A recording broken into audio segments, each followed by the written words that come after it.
اب اس نظام کو چلانے اور بنانے والوں نے اعتراف جرم کر ہی لیا ہے اور اپنی ناکامی کا کھلا اعتراف کر لیا ہے، تو اب یہ وقت ہے دل بڑا کریں اور نیشنل ڈائیلاگ کا آغاز کریں۔ عمران خان سمیت تمام سیاسی قیدیوں کو رہا کریں، اور نقطہ یہ ہونا چاہیے کہ آئندہ عوام کی رائے پر کوئی ڈاکہ نہیں پڑے گا، جس کو لوگ چاہیں گے ووٹ دیں گے اور جس کو چاہیں گے مسترد کر دیں گے۔ نظام ہے ہمارا پورے انتخابات کا، یہ نظام الیکٹیبل کی بنیاد پر اور جاگیرداروں اور وڈیروں اور سرمایہ داروں کی بنیاد پہ نہیں ہونا چاہیے، یہ ہونا چاہیے متناسب نمائندگی پر۔ اور ووٹ جو لوگ اب اس نظام کو چلانے اور بنانے والوں نے اعتراف جرم کر ہی لیا ہے اور اپنی ناکامی کا کھلا اعتراف کر لیا ہے، تو اب یہ وقت ہے دل بڑا کریں اور نیشنل ڈائیلاگ کا آغاز کریں۔ عمران خان سمیت تمام سیاسی قیدیوں کو رہا کریں اور بیٹھیں، اور پھر اس کے بعد ان نکات کے اوپر جو میں پیش کر رہا ہوں اس پر بات چیت شروع کریں۔ پہلا نقطہ یہ ہونا چاہیے کہ آئندہ عوام کی رائے پر کوئی ڈاکہ نہیں پڑے گا، جس کو لوگ چاہیں گے ووٹ دیں گے اور جس کو چاہیں گے مسترد کر دیں گے۔ عدلیہ ہے اور جو یرغمال بن گئی ہے ترمیموں پر ترمیمیں لا کر، اس کو آزاد کیا جائے، سپریم کورٹ کو آزاد کیا جائے۔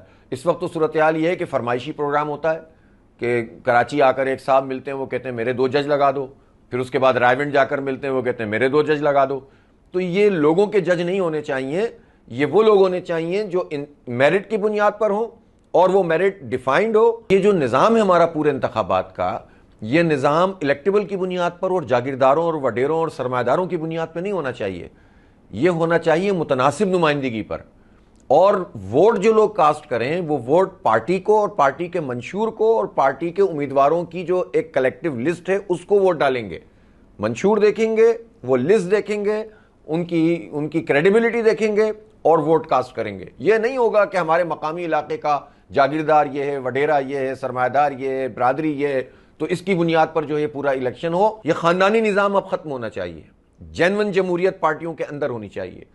اور جمہوریت کی جو 2 نرسری ہیں ان میں ایک ہے مقامی حکومتیں۔ ہمارے ہاں ہوتا یہ ہے کہ وفاقی حکومت، صوبائی حکومت اور ٹائٹائیں فش۔ جو مقامی حکومتیں ہیں یا بلدیاتی حکومتیں ہیں یا شہری حکومتیں ہیں یا ضلعی حکومتیں ہیں، یہ تو ریڑھ کی ہڈی رکھتی ہیں کسی نظام میں۔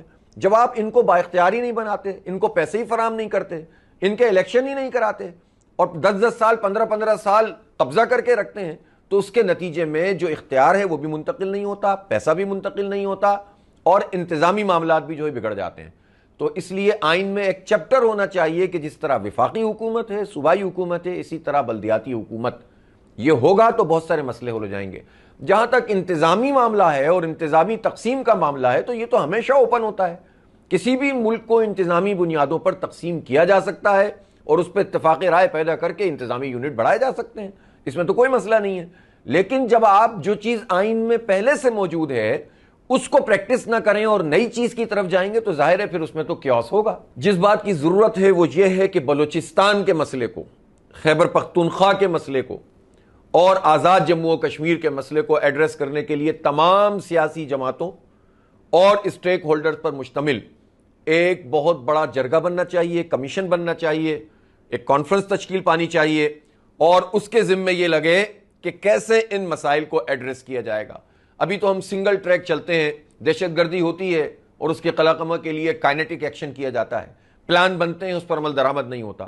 یہ وہ ٹائم ہے کہ جس میں ہم اپنی جو ذات ہے اس کی نفی کر کے، اپنی انا کو مار کے، اپنی سوچ کو ایک طرف رکھ کے قوم کے مفاد میں فیصلہ کریں اور ون بیک کرنے کی کوشش کریں ان تمام لوگوں کو۔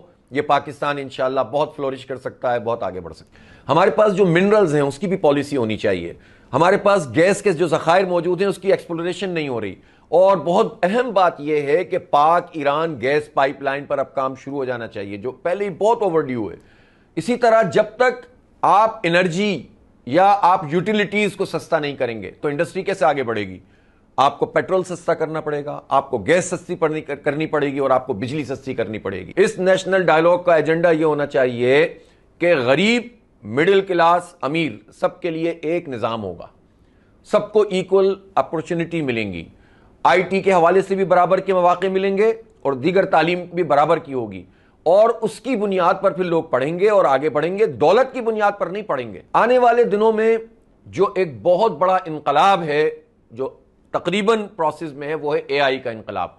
پاکستان کو یہ ایڈوانٹیج اس وقت حاصل ہے کہ پاکستان کے پاس بہت بڑی اضافی بجلی ہے، جس کا بوجھ تو ہم کیپیسٹی پیمنٹ پہ اٹھا کر لوگوں کو پال رہے ہیں، چند لوگوں کو، اور قوم کی جیبوں پہ ڈاکہ ڈال رہے ہیں، لیکن پالیسی ہمارے پاس نہیں ہے۔ بڑے بڑے ڈیٹا سینٹرز بنائے جائیں اور آنے والے اس انقلاب کو ابھی سے فورسی کر کے اس پر کوئی واضح لائے عمل ہونا چاہیے اور ایکسپرٹس کی اس میں اوپینین ہونی چاہیے۔ اس کے بغیر آئندہ کا نظام نہیں چل سکتا۔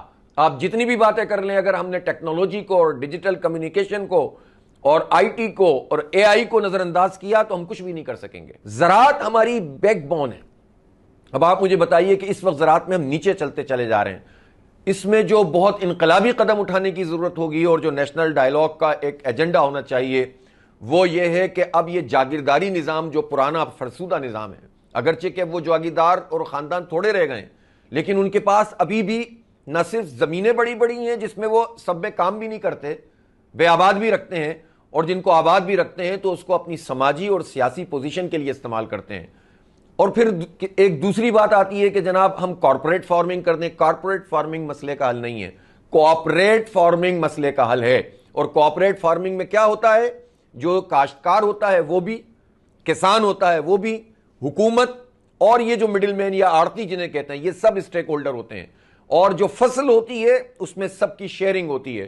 گویا کسان کو آپ با اختیار بناتے ہیں، ان پٹس کو کم کریں، کسان کو با اختیار بنائیں، اور جو بڑی بڑی جاگیریں انگریزوں کے زمانے کی چلی آ رہی ہیں ان کو تقسیم کیا جائے کسانوں میں۔ یہ وہ لینڈ ریفارمز ہوں گی جو پاکستان کی زراعت کو میں ایک انقلابی تبدیلی پیدا کریں گے۔ ییلڈ بڑھیں، ریسرچ بیسڈ ہماری چیزیں ہونی چاہیے۔ ہماری فصلیں ہیں جو ہمیں زر مبادلہ دیتی ہیں، ہمیں کپاس کا احیا کرنا ہوگا، اس کو بحال کرنا ہوگا، ہمیں گندم کو بہتر بنانا ہوگا اور ویلیو ایڈیشن کرنا ہوگا۔ اس کے نتیجے میں زراعت میں ہم آگے بڑھیں گے۔